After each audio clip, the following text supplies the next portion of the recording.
Hi, good morning everyone. Last month has been a pretty volatile one for the markets, Indian as well as global.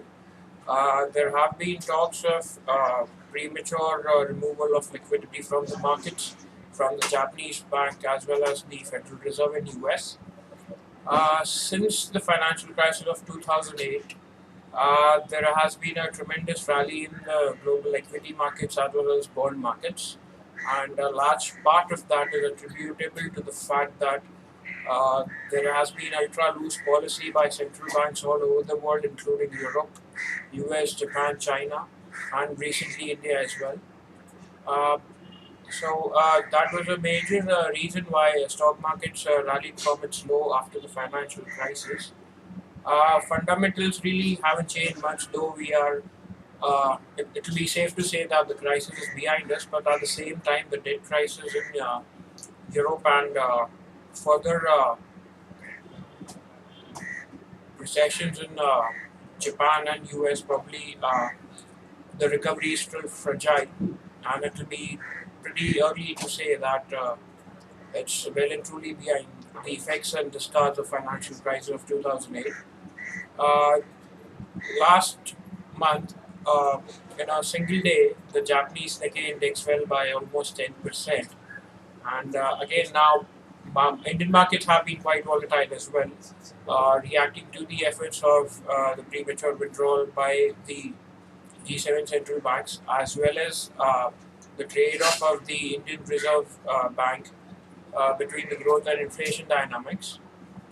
The RBI says that it's probably comfortable with the inflation rate of about 5%, but at the same time, they'd like to say that the inflation is sticky and probably it will be very premature now to go on an aggressive spree of cutting rates.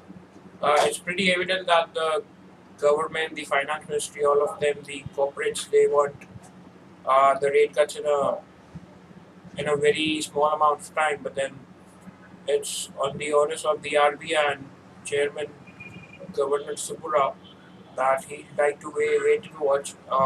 Also, you have these new reforms, and then you have the hike in diesel prices, fuel prices, cutting down on subsidies. So even they have a large impact to offset the fall in inflation, which we've seen in the last 6 months or so.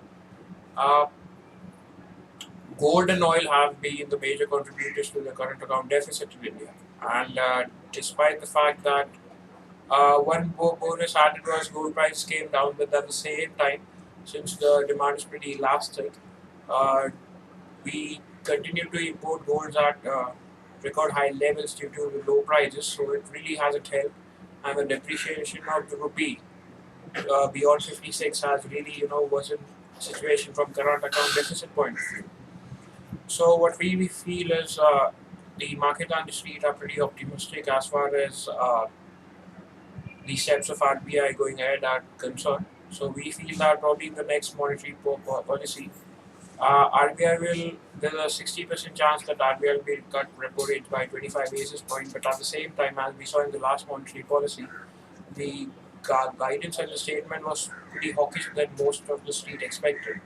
So we don't really see a pretty aggressive monetary easing from RBI policy, and we expect Indian markets to be more volatile, which are unfairly being influenced by the premature monetary easing withdrawal policy talk uh, from global central banks, as well as hinge on statements of the RBI, because the underlying macro is still weak.